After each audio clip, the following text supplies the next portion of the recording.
శ్రీకాకుళం జిల్లా ప్రధాని పర్యటన ఏర్పాట్లపై ఎచ్చర్ల నియోజకవర్గం రణస్థలంలో కూటమి నాయకులతో నిర్వహించిన సమావేశంలో పాల్గొన్న మంత్రి బీసీ జనార్దన్ రెడ్డి ఎచ్చర్ల నియోజకవర్గం నుంచి ప్రధాన సభకు జన సమీకరణ, ఆహార, తాగునీటి వసతి, రవాణా సౌకర్యం వంటి అంశాలపై స్థానిక నాయకులతో చర్చించిన మంత్రి సభకు భారీగా తరలివచ్చే ప్రజానికానికి ఎటువంటి ఇబ్బంది తలెత్తకుండా ఏర్పాట్లు చేయాలని సూచించిన మంత్రి కూటమి నాయకులంతా కలిసికట్టుగా ఏకతాటిపై వచ్చి సభను విజయవంతం చేయాలని మంత్రి ఆకాంక్ష.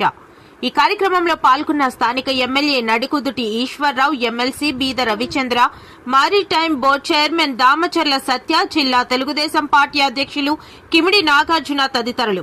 ఈ సందర్భంగా మంత్రి బీసీ జనార్దన్ రెడ్డి మాట్లాడుతూ, నేడు దేశానికే ప్రతిష్టాత్మకమైన భోగాపురం ఎయిర్పోర్టును ప్రధాని నరేంద్ర మోదీ ప్రారంభించడం సంతోషకరం. మన ఉత్తరాంధ్ర బిడ్డ జీఎంఆర్ ఈ ప్రతిష్టాత్మక ఎయిర్పోర్ట్ ను నిర్మించడం ఎంతో ఆనందం కలిగిస్తుంది. ఇది మన ఇంటి వేడుకగా భావించి ప్రతి ఒక్కరూ స్వచ్ఛందంగా ఈ కార్యక్రమానికి తరలివస్తున్నారు. భోగాపురం ఎయిర్పోర్ట్ తో ఉత్తరాంధ్ర దశ దిశ మారనుంది. యువగళంలో ఇచ్చిన హామీ మేరకు మంత్రి లోకేష్ యువతకు 20 లక్షల ఉద్యోగాల కల్పనకు కృషి చేస్తున్నారు. దేశ విదేశాల్లో తిరిగి రాష్ట్రానికి లోకేష్ పెట్టుబడులు తీసుకొస్తున్నారు. గూగుల్ తో సహా అనేక పరిశ్రమలు నేడు రాష్ట్రానికి పరిగెత్తుకొస్తున్నాయి. లక్షల కోట్ల ఐటీ పెట్టుబడులు రాష్ట్రానికి వస్తున్నాయి. స్థానికంగా యువత ఉద్యోగ ఉపాధి అవకాశాలు పెరగనున్నాయి. రాబోయే రోజుల్లో ఉత్తరాంధ్ర రూపురేఖలు పూర్తిగా మారిపోనున్నాయి. ఇక్కడికి వచ్చినటువంటి అధికారులకు, తెలుగుదేశం పార్టీ, జనసేన, బీజేపీ కూటమి కార్యకర్తలకు, నాయకులకు అందరికీ, పత్రికా విలేకరులందరికీ నా హృదయపూర్వక నమస్కారాలు.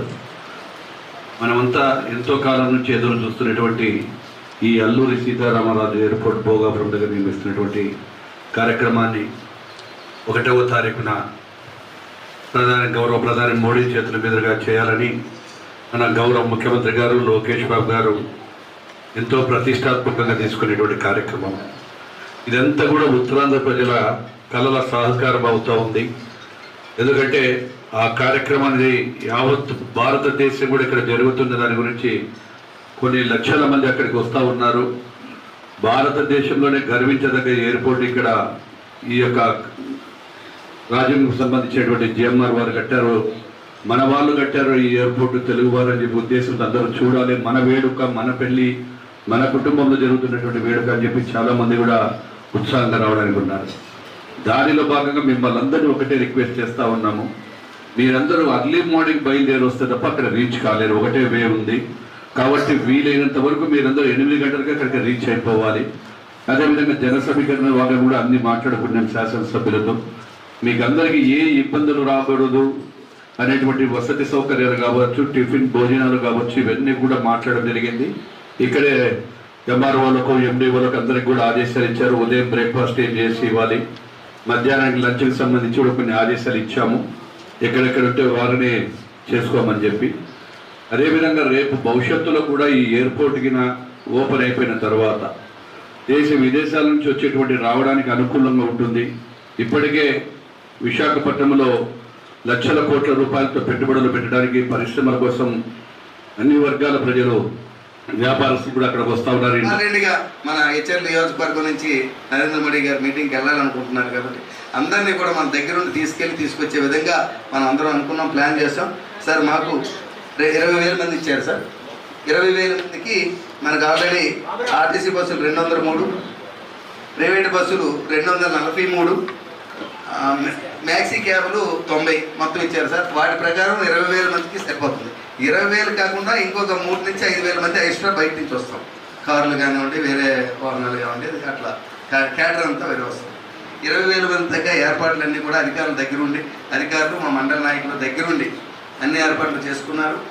ఇప్పుడు అంటే ఏ విలేజ్కి ఎన్ని బస్సులు, ఏ విలేజ్కి ఎంతమంది అనేది కూడా మనం డిసైడ్ అయిపోయి ఉన్నాం సార్. ఇప్పుడు ఆ విలేజ్ నాయకులందరికీ రేపు మీటింగ్ పెట్టుకుంటారు. మండల వైజ్గా మీటింగ్ పెట్టుకుని అధికారులు, నాయకులు కలిసి రేపు ఉదయం మండల వైజ్గా పెట్టుకొని ఏ విలేజ్కి ఎంతమందిని మొబిలైజేషన్ చేయాలి, ఎన్ని బస్సులు పంపిస్తున్నామని వాళ్ళకి ఇన్ఫార్మ్ చేస్తారు సార్. అలాగే మీరు చెప్పినట్టుగా ఫుడ్ విషయానికి వచ్చేసరికి బ్రేక్ఫాస్ట్ మీరు అరేంజ్ చేస్తారు. మీరు ఎక్కడ ఇస్తే పాయింట్లు చెప్పారు, ఇందా కలెక్టర్ గారు 15 పాయింట్లు చెప్పారు. ఆ పాయింట్ల దగ్గర కలెక్ట్ చేసుకుంటాం, అది ప్రాబ్లం లేదు. లంచ్కి ఏం చేస్తున్నామంటే నిన్న మనం మాట్లాడుకున్నట్టుగానే మనం ఇక్కడ ఉదయం మన గౌరవ శాసనసభ్యుడు ఈశ్వరరావు గారికి, అలాగే వేదిక మీద పెద్దలు, ఈ ప్రోగ్రాం కోఆర్డినేటర్గా మన ఎమ్మెల్సీ బీద రవిచంద్ర గారు, అలాగే మన జిల్లా పార్టీ అధ్యక్షుడు నాగార్జున గారికి, సీనియర్ నాయకులు సోదరుబాబు గారికి, వేదిక మీద ఉన్న ఇక్కడికి వచ్చేసిన ఎచ్చర్ల నియోజకవర్గ కూటమి నాయకులందరికీ పేరు పేరున నా నమస్కారాలు. ఇది ఒక మన కూటమి ప్రభుత్వం ఒక ప్రెస్టీజియస్గా ఈ ప్రోగ్రాం తీసుకోవడం జరిగింది. ఎందుకంటే భోగాపురం ఎయిర్పోర్టు ఎచ్చర్లకి నియోజకవర్గానికి అతి సమీపంలో ఉన్న నియోజకవర్గం. అందులో మోడీ గారు, ప్రధానమంత్రి మోడీ గారు రావటం, ఈశ్వరరావు గారు శాసనసభ్యులుగా ఇక్కడ ఉండటం అది ఒక అదృష్టం. ప్లస్ మనకి దగ్గరలో ఉన్న నియోజకవర్గం కూడా ఎచ్చర్లో అవటం. ఈ కార్యక్రమం మనకి సుమారుగా ఒక 3 లక్షల మంది తోటి ప్రోగ్రాం చేయాలని